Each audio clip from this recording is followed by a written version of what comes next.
I really like the demonstration of power more than, oh, we're stalkers, let me pass. And so you keep traveling, and you fell for these unimaginable heights, and all of a sudden, the dream becomes flesh, and just before you entered the time that was chosen for your hunt, the weavers just spin their web. It's like a lot of spiders covering you with some kind of sticky, luminous blue web, sculpting your vessel to your desires. So, of course, if you need to build your vessel, this is a good time to work on it. And just as they completed the work, they just kind of admire you with their hundreds of eyes. They're kind of like these big spiders, but they're bioluminescent. You can see their organs and their kind of bones. This glow, there is blue, just like the web. And all of a sudden, it is no more. You're in the flesh. You're in the dream. And the first thing you can observe, you can notice, is the wild amount of stimuli that hit your senses. First of all, the sound. The sound is, there are screams, sounds like thunders, something like gunshots, and you can you're kind of like submerged by the sheer amount of it, the volume of it. Then there's the vision, and the vision is somehow blurry. The moment you arrive, you can identify this place. It's an alley of what it seems to be a modern city. However, there is this kind of gas, this white smoke approaching you. You don't really identify the source, but the moment you inhale, you just need to cry. So it's kind of like a tear gas. Mm-hmm. Mm-hmm. Yeah. And the vision is confused, but you can gradually identify where you are. So it's this kind of alley. On your backs, there's kind of like a dead end, while ahead of you, there's what it seems to be a larger avenue. And then you can see the third thing, which are people, a lot of people running and being chased by what appears to be some kind of policemen, but they're heavily armored. And the chaos of the vision somehow confuses you as the veil descends of you and tries to make sense of your new flesh avatar, of your flesh simulacra. And so I'd like you to ask for an history roll. Yeah. Which is an easy history roll. Okay. All right. My insight is 6. I'm going to roll 6 dice, and then my result, I'm going to add my skill. Is that correct? Yes. Okay. So, I have results that only give me a value of 6, but that is +2. And so I have a result of 8, which is not so great, I think.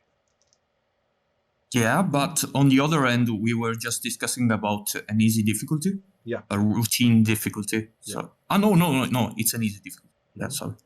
Remember that if you want, you can spend 1 point of karma and re-roll the dice. Right. Or some of your dices, all of What your is dices. What is the difficulty, the threshold again for easy? 10. 10. Yeah. I am going to. I am not going to spend a willpower at this time. Yeah, okay. How about the others? I think I'll try as well. So apologies, I haven't had the time to read the whole book, just character creation and the basics. Yeah, don't But worry. Do you need any for the role? Yeah, okay. So if am I correct, I simply roll, in this case, one of the attributes right and add the modifier of the skill. Is it Yes. correct? Okay. Reading the dice is a little bit different. So if you take your insight, what is your number for insight? For insight, I have 6. You will roll 6 dice, Okay. but you are looking for matches. You want to see dice that are matched together, or the highest die. Okay, in case they are all different. Right. Yeah. And so, or whatever is higher. Okay. So, Awesome. and then whatever that number is, then you add your history skill. Okay. Super clear. Thank you. So let me use a web app to do that. So hold on, because they're in separate dices. Okay, I have a match, 2 5s, so 10 plus 2, 12. Perfect. And I got Okay. a 9. Nice. And so you're okay. So it's Lilith Bedroom. The name. Okay. So Lilith and Hazard are a bit confused. It's like they're kind of like in this Italian city. They recognize some of the old signs of the signs that are outside in the large avenues. And you know that it's kind of a modern setting because, of course, there are kind of vehicles and weapons that are held by these kind of policemen. However, the Grey Witch is much more familiar with this kind of knowledge, with her knowledge, and you know instinctively the time and place. It is 2001 in Genoa. In Genoa, yeah. Oh my! This is a real horror adventure. Yeah, for so real. You know what is happening. You know that what is happening. You even able to identify the day, which is kind of important, considering that the protests here are escalating. This is the second day of the protests.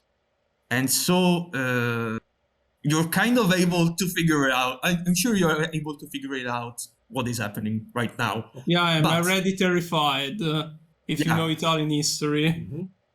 Yeah.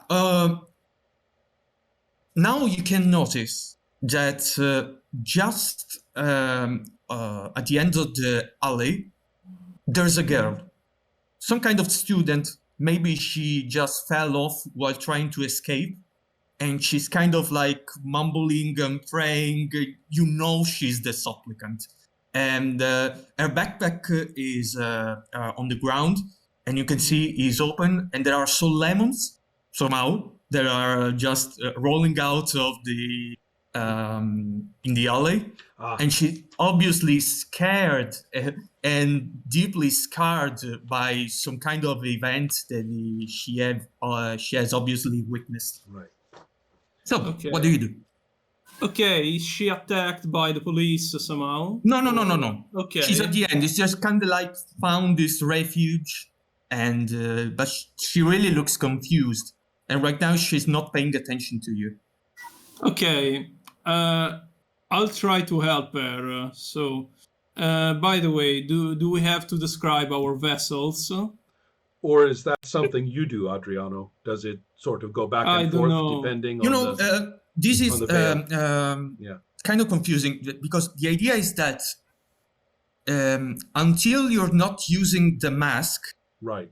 So the idea that you're just lifting the veil that is protecting you and using your disciplines or servitors or using some kind of supernatural power, you look like the average human, but somehow there are some traits that of your avatar that really stands out. Yeah. You're not just the average.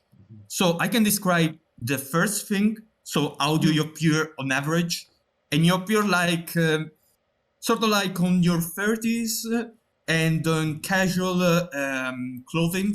So you're not dressed as policemen. Okay. It is not kind of like that. You may be mistaken for residents and be left alone by both parts, but in a way it's very kind of like general.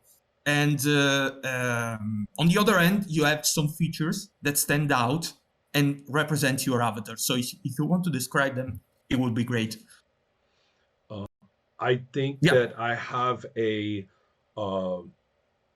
some kind of indicator, like a either some aspect of a uniform or some aspect of a identification tag that identifies me as an aid worker, whether it is either some kind of NGO or some kind of state service or whatever.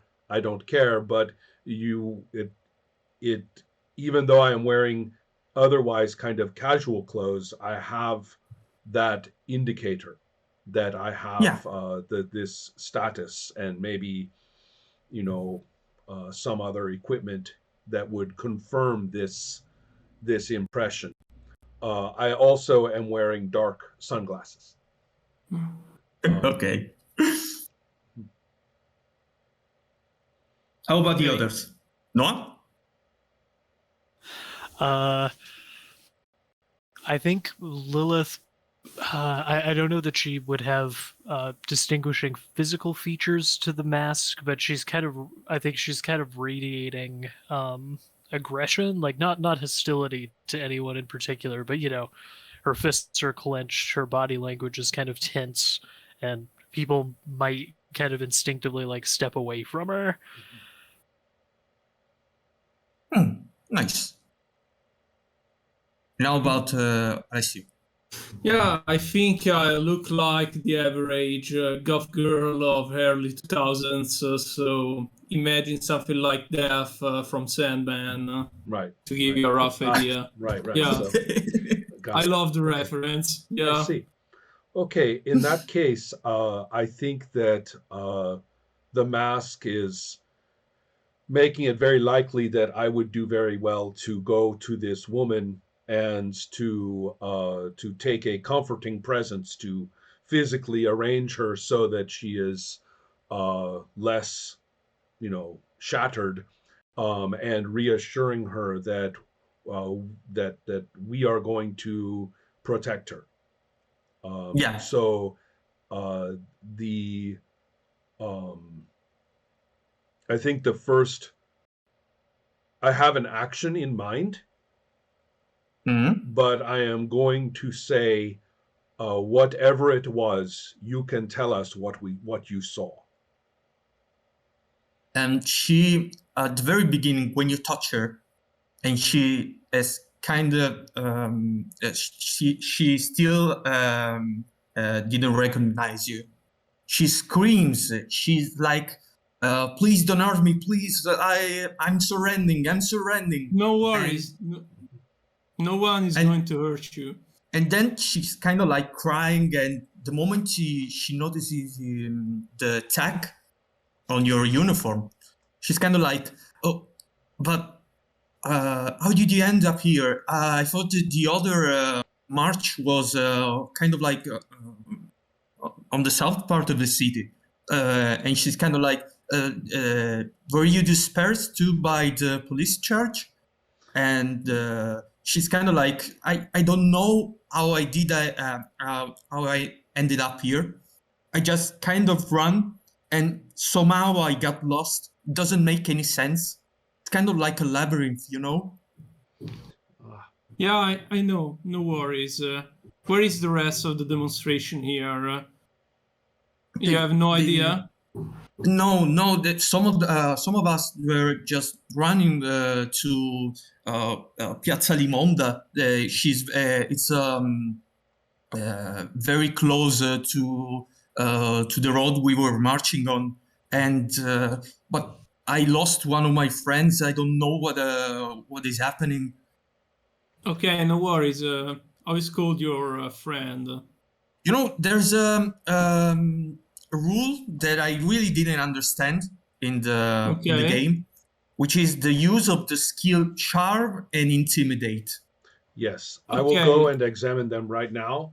Yeah. Because it tells you that it doesn't make you, you know, kind of like people do not obey to you, but they're kind of influenced by this kind of.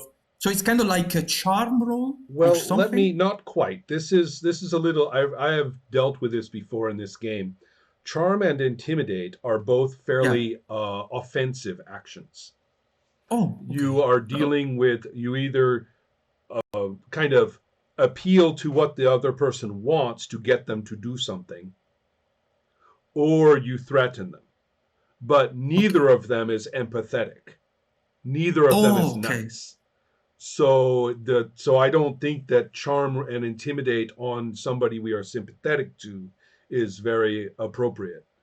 Yeah. Okay. It's more a matter of um, in that sense, it's more a matter of your feeling of how we interact with them and how we maybe manifest our keys and more soft role playing Hmm. to determine that.